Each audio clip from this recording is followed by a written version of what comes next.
জিলহজ মাসের প্রথম 10 দিন আমরা কি কি আমল করব।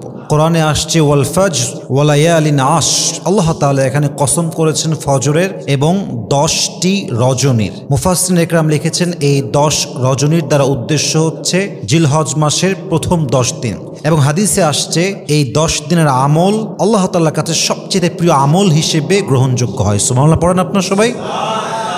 আজকে আমরা অল্প সময়ে জিলহজ মাসের প্রথম 10 দিনের 7টা আমল নিয়ে কথা বলবো। বলেন সবাই, কয়টা আমল?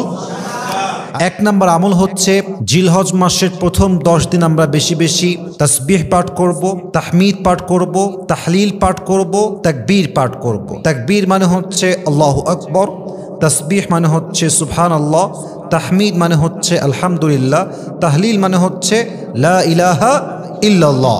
এই 4টা জিকির যদি বেশি বেশি করেন, কোরআন কি বলছে? আল্লাহ তাআলা বলেন আলা বিযিকরিল্লাহি তাতমাইন্নুল কুলুব। তুমি যদি তোমার মনের শান্তি পেতে চাও, মনের যে সুকুন, if you want to get the mental peace of your heart, যদি তুমি তোমার মনের প্রশান্তি খুঁজে পেতে চাও, মানসিক শান্তি খুঁজে পেতে চাও, তবে অবশ্যই রবের স্মরণ বেশি বেশি করো। যে বান্দা রবের জিকির করে, রবকে স্মরণ করে, তার মনকে শান্ত করে দেয় একজন। বলেন সবাই, তিনি কে? 2 নম্বর আমল জিলহজ মাসের প্রথম 10 দিন রোজা রাখা। এটা খুব গুরুত্বপূর্ণ একটি আমল, এবং বিশেষ করে এই 9 দিনের রোজার মধ্যে সবচেয়ে গুরুত্বপূর্ণ রোজা হচ্ছে আরাফার দিনের রোজা। এবং এই রোজাটা এত বেশি গুরুত্বপূর্ণ যে এই দিনে যেই বান্দা রোজা রাখে, আল্লাহ তার অতীতের এবং আগামীর 1 বছরের সব গুনাহ মাফ করে দেয়। সুবহানাল্লাহ পড়েন সবাই। 3 নাম্বার হচ্ছে হজ। খুব গুরুত্বপূর্ণ একটা আমল। যার অ্যাবিলিটি আছে, যার সামর্থ্য আছে, তাকে এই মাসে হজ করার আদেশ দিয়েছে একজন। তিনি কে? এটা আপনার ইমানের একটা বিশাল লম্বা জার্নির ব্যাপার।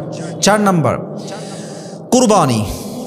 তবে কোরবানির ক্ষেত্রে মাথায় রাখতে হবে, কোরবানি এমন একটা আমল যে আমলের ক্ষেত্রে অনেকে নিয়ত করে গোস্ত খাবো, আরামে সবসময় গোস্তের মধ্যে ডুবে থাকবো, ব্যাপারটা কিন্তু এরকম নয়।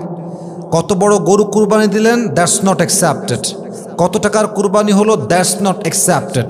লা ইয়ানাল্লাহু লুহুমুহা ওয়ালা দিমাউহা ওয়ালাকিন ইয়ানালুহুত তাকওয়া মিনকুম। তোমাদের দাম, গরুর দাম, রক্ত, এগুলো কিছুই আল্লাহর দরবারে পৌঁছায় না। আল্লাহর দরবারে পৌঁছায় শুধুমাত্র তোমাদের অন্তরের তাকওয়া এবং আল্লাহর ভয়। ঠিক কিনা বলেন? অতএব গরুর গোস্ত আল্লাহর কাছে যাবে না, এবং গরুর দাম কত, গরুর প্রাইস কত ছিল, ইটস নট অ্যাকসেপ্টেড। মূল হচ্ছে আপনার হৃদয়ের তাকওয়া, ভয় থাকতে হবে একজনের। তিনি কে? 4 নম্বর আমল হচ্ছে কোরবানি করা। 5 নম্বর সাপ্লিকেশন, বেশি বেশি দোয়া করা। জিলহজ মাসের প্রথম 10 দিন এতটা ফজিলতপূর্ণ একটা দিন, এমন একটা গুরুত্বপূর্ণ সময়। এই সময় বান্দা দোয়া করতে দেরি হয়, বান্দার দোয়া আল্লাহ কবুল করতে দেরি হয় না। সুবহানাল্লাহ পড়বেন না সবাই? আফজালুদ দোয়া, এই আরাফার দিনে যে দোয়াটা করা হয় এটা সর্বোত্তম দোয়া, এবং এই দোয়াটা করার সঙ্গে সঙ্গে বান্দার দোয়া আল্লাহ কবুল করে নেয়। সুবহানাল্লাহ পড়েন সবাই। 6 নাম্বার নফল ইবাদত। যত পারা যায় ইশরাক পড়েন, যত পারা যায় তাহাজ্জুদ পড়েন। এই 10 দিন যত নফল নামাজ পড়বেন আপনার জীবনে বরকত দিবে একজন। বলেন সবাই, তিনি কে? এবং হাদিসে আসছে, এটা খুবই সুন্দর একটা হাদিস, জিলহজ মাসের প্রথম 10 দিন যেই বান্দা নফল ইবাদত করে সময় কাটায়, আল্লাহ তার জীবনটাকে রহমত দ্বারা ভরপুর করে দেয়। সুবহানাল্লাহ পড়েন সবাই।